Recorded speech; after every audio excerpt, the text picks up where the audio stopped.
किसान आंदोलन के समय और जाट आरक्षण आंदोलन के समय मैंने भी मोदी की सत्ता को ठोकर मार के किसानों का साथ दिया, शाहजहांपुर बॉर्डर जाम किया हरियाणा पंजाब के किसानों के लिए।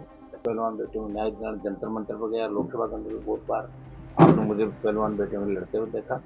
और जाट आरक्षण आंदोलन के समय भी मैं विधायक था और राजस्थान में एकमात्र मैं विधायक था जिसने 300 से ज्यादा प्रदर्शन जाट आरक्षण आंदोलन के समर्थन में करवाया। और हम खाली राजस्थान का ही नहीं, हरियाणा का भी उतना ही ध्यान रखते हैं जितना राजस्थान का रखते हैं। और आगे भी हरियाणा के जो भी मुद्दे हैं उनको लेके जाट आरक्षण आंदोलन में जिस तरह बच्चों के खिलाफ झूठे मुकदमे दर्ज हुए, जिस तरह लॉलीपॉप झूठा दिया गया बीजेपी सरकार का, हरियाणा में कांग्रेस की सरकार बन रही थी लेकिन कुछ कमी खामियां और आपसी जो इनकी लड़ाई थी उसकी वजह से हरियाणा में वापस बीजेपी की सरकार थी। हम लोग भी प्रचार करना चाहते थे।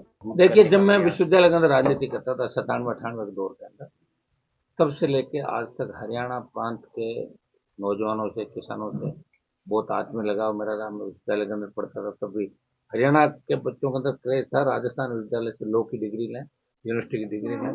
और खूब घुल मिल के वो चुनाव जब हम लड़े थे तब भी हमें याद है कि हरियाणा के नौजवानों ने खूब मेरा साथ दिया।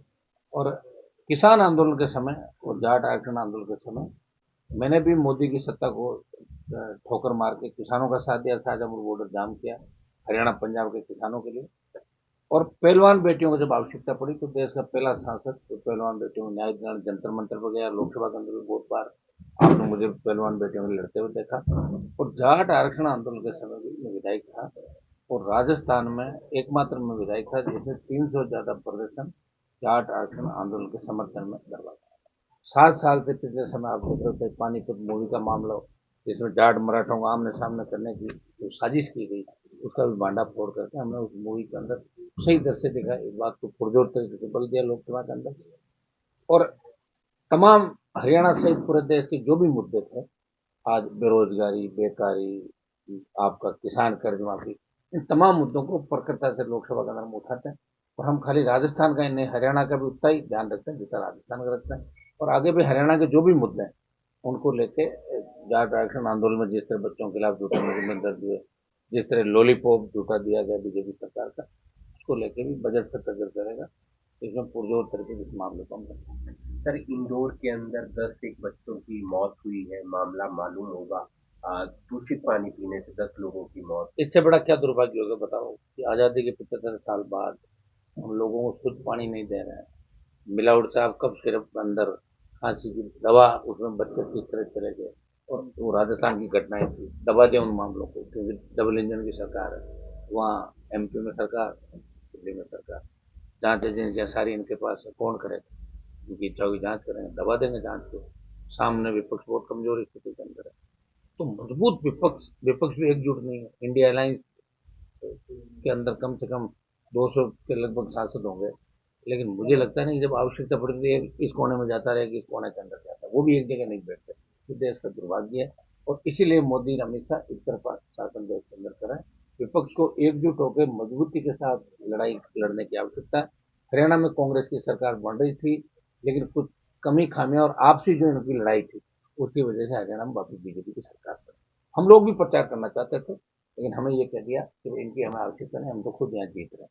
तो इससे आप अंदाज लगा सकते हो कितना घमंड अभिमानी आ गया, उसका परिणाम हरियाणा की जनता को भुगतना पड़ा। क्या राजस्थान में भी कांग्रेस का हाल ऐसा ही है कांग्रेस जैसे? राजस्थान में 30 नंबर पर जाएगी। 28 जो चुनाव होगा तो कांग्रेस 3rd नंबर पर चली जाएगी इस बार। पंचायत चुनाव के अंदर आप देखना, अब राजस्थान में 4 महीने बाद पंचायत चुनाव है, उसमें राष्ट्रीय लोकतांत्रिक पार्टी और संबंधित कांग्रेस बीजेपी के खिलाफ जो क्षेत्रीय पार्टियां हम एकजुट होकर लड़ेंगे और दोनों पार्टियों के खिलाफ मजबूती के साथ राजस्थान का जवान हमारे साथ खड़ा होगा। और निश्चित रूप से 28 के अंदर एक पार्टी थर्ड जाएगी। और मुझे कांग्रेस जिस हिसाब से राजस्थान में काम कर रही है, जिस तरह उनकी कांग्रेस के अलावा एक व्यक्ति विशेष में आज तक कोई अशोक गहलोत का आदमी बना, तो कोई सचिन का, तो कोई थर्ड, कोई फोर्थ, उनको कांग्रेस से कोई मतलब नहीं, उसको एक व्यक्ति से मतलब है। तो कांग्रेस राजस्थान के अंदर डूबती हुई नजर आने लगी। सर, चोमू एक जगह है राजस्थान में, जयपुर के पास, वहां पर बुलडोजर चला है। 25 तारीख को वहां पर पथराव वगैरह हुआ देखिए, था। ऐसी घटनाएं जो होती है वो निश्चित रूप से लोकतांत्रिक व्यवस्था में अपना धर्मनिरपेक्ष देश है हिंदुस्तान, यहाँ सब धर्मों को अपनी बात रखने का अधिकार है। और कहीं न कहीं जो गलती हुई है वो इंटेलिजेंस फेलियर था और पुलिस की बड़ी गलती थी। और उन्हीं पुलिस वालों को अगर इनाम वहाँ दिया जाए पुलिस अधिकारी को, तो ठीक नहीं है। ऐसी घटनाएं नहीं होनी चाहिए। और बदमाश अगर कोई भी हो, किसी भी जाति का हो, मुझे आपने अभी ये बात बताई, सारी आज मुझे बुलडोजर चला है। पूरी जानकारी मुझे उस घटना की नहीं। मैं एनडीसी कमेटी के टूर पे बाहर गया हुआ था और कल मैं जयपुर जा रहा हूँ। चौमुख के लोग मुझे मिलेंगे, एक बार पूरी घटना की जानकारी भी मिलूंगा, इसमें वास्तविकता क्या है। लेकिन ये तय है कि सरकार अगर चाहे तो कोई भी अपराध नहीं हो सकता, कोई भी घटना घटित नहीं हो सकती अगर सरकार चाहे। कि कहीं न कहीं सरकारी तंत्र होता है तो वोट के लिए छोटी मोटी बात कराता रहता है और अपने हिसाब से जांच भी कराता है, जांच को अपने फेवर में भी कराता है। ये सरकारी तंत्र का दुरुपयोग जितना ये लोग कर रहे हैं।